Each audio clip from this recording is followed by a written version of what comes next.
Hello, my name is Randy Bush. I'm the interim pastor here at Woods Church. Thank you for joining me for this next installment in what we're simply calling Into the Words. These are short podcasts exploring different works of literature and the themes they raise up regarding our Christian faith and practice. One of the categories of writing I've always enjoyed is humorous writing, works by famous American humorists. Christians at times, maybe it goes back to our Puritan traditions, have not been known for our sense of humor. And yet our faith is a faith of joy, of good news. And of all people, we should be ones who are prone to laughter and to humor. So the book I'm going to look at today involves a humorist from earlier in the 20th century, and his name's James Thurber. And while this book is called The Thurber Carnival, I'll be looking at parts from one of his books that were called My Life and Hard Times. Thurber's a fascinating figure. He was born in 1894. He died in 1961. He grew up mostly in the Columbus, Ohio region, where his dad had a variety of jobs and the family kept moving from house to house. He was the middle child of three boys, and when he was young, there was an unfortunate incident of him playing William Tell with one of his brothers that ended up actually causing him to lose sight in one of his eyes. So he always wore thick glasses, and he found a niche writing humorous pieces, skits, and other dramas for school. As he developed in life as a writer, he then came to the attention of the people at the New Yorker. And so growing up, going through the Depression, World War I, and World War II, Thurber's voice was that comedic reminder of American life and found a particular niche in the New Yorker and those long essays. But what's of note with Thurber is that he was also a very good drawer, an artist, although he himself would never claim that as one of his skills. He was a good friend with E.B. White, who's well known for Charlotte's Web. And E.B. White literally pulled one of Thurber's drawings out of the trash and showed it to the editors at the New Yorker. And Thurber's funny line drawings became a benchmark of New York cartoons during the 20s, 30s, and 40s. In fact, many people would look at his drawings and were quite sure that his daughter or a child had drawn them, and it ended up with parents submitting drawings to the New Yorker thinking they were just as good as Thurber's. Thurber would always write them back and say, "Yes, it is true that your son draws just as well as I do, but I'm afraid he hasn't had the life experiences that I have." So in Thurber's collections, there are reflections of themes of American life that actually are still as relevant today as they were back almost 100 years ago now. So I want to read a couple selections from some of his best-known essays. One of his pieces was called The Night the Bed Fell, and it involves the multi-generational Thurber family living in one of their homes. And I appreciate very much his characterization of some of the family members. On that famous night when the bed fell on his father, some of the other people in the house included his Aunt Sarah, who never went to bed at night without the fear that a burglar was going to get in and blow chloroform under her door through a tube. So to avert this calamity, for she was in greater dread of anesthetics than of losing her household goods, she always piled her money, her silverware, and other valuables in a neat stack just outside her bedroom with a note reading, "This is all I have. Please take it and do not use the chloroform, as this is all I have." Aunt Gracie also had a burglar phobia, but she met it with more fortitude.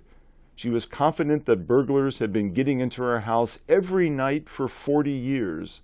The fact that she never missed anything was to her no proof to the contrary. She always claimed that she scared them off before they could take anything by throwing shoes down the hallway. When she went to bed, she piled all the shoes that were about her house. 5 minutes after she turned off the light, she would sit up in bed and say, "Hark!" Her husband, who had learned to ignore the whole situation as long ago as 1903, would either be sound asleep or pretend to be sound asleep. In either case, he would not respond to her tugging and pulling, so that presently she would arise, tiptoe to the door, open it slightly, and heave a shoe down the hall in one direction, and its mate down the hall in the other direction. And some nights she threw them all, and some nights only a couple of pair. That's just an intro into what became then a comedy of errors that led to the bed collapsing on Thurber's father. My children loved that story. I used to read it aloud to them, and they still imagined the two aunts piling their worldly goods outside their doors or throwing shoes down the hallway. Another famous short story of Thurber's is an essay called "The Day the Dam Broke." Now, Columbus, Ohio is not particularly at risk of floods, but for some reason, on a particular day, the entire community became convinced that a dam had broken and they all were at risk. As Thurber describes it, the broken dam rumor began about noon on March the 12th, 1913. Somebody began to run. It may have been a man who remembered all of a moment an engagement to meet his wife, for which he was now frightfully late. Whatever it was, he ran east on Broad Street, and somebody else began to run with him, perhaps a newsboy in high spirits. Another man, a portly gentleman of affairs, broke into a trot beside them, and inside of 10 minutes, everybody on High Street, from the Union Depot to the courthouse, was running. A loud mumble gradually crystallized into the dread word dam. The dam has broke. The fear was put into words by a little old lady, and by a traffic cop, and by a small boy, but nobody knows really who started it, nor does it now really matter. 2,000 people were abruptly in full flight. "Go east," was the cry that arose. "East, away from the river, east to safety. Go east, go east." Thurber then goes on to describe how his mother wisely turned off the stove, but grabbed 24 eggs and 2 loaves of bread as she began running down the road. And his grandfather, who was always convinced the Confederate army was attacking once more, ran out amidst the crowd shouting, "Go east," catching up in one arm a small child and the other arm a slight, clerkish man of perhaps 42, and they all began to run with the crowds. And then Thurber ends saying, "No one has ever been able to compute with any exactness how many people took part in the great run of 1913, for the panic extended from the Winslow bottling works in the south to Clintonville, 6 miles to the north. But it all ended as abruptly as it began, and the bobtail, ragtag, and velvet gown groups of refugees finally melted away and slunk home, leaving the streets peaceful and deserted, for all the shouting, weeping, tangled evacuation of the city lasted no more than 2 hours." Thurber continues to unwind more of the incidents related to the great run of 1903. And if you think the idea of a crowd chasing wildly for no apparent reason is outdated, one only has to think about the current issues around cryptocurrency or other internet crazes to know this is still a very much American quality. Lastly, I want to read one of his fables. Thurber was known for putting together short, modern versions of Aesop's fables. And so this is one called "The Bear Who Would Let It Alone."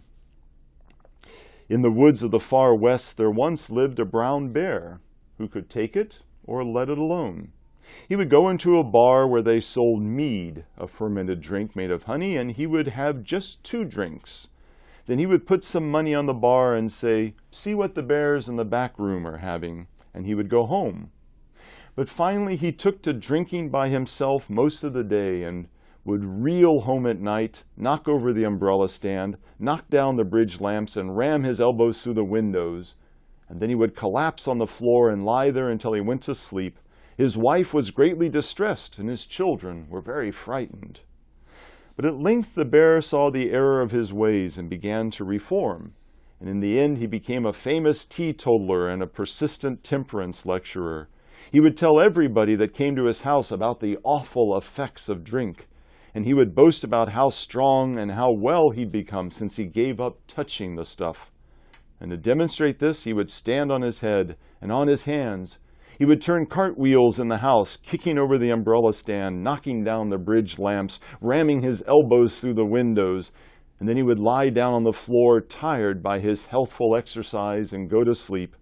His wife was greatly distressed. His children were very frightened. And so the moral, you might as well fall flat on your face as lean over too far backward.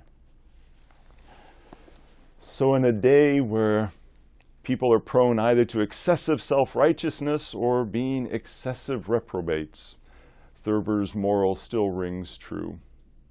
So find something that brings humor into your day, thoughtfulness to your faith, and perhaps a bit of awareness of how we still can learn much from America's humorists like James Thurber.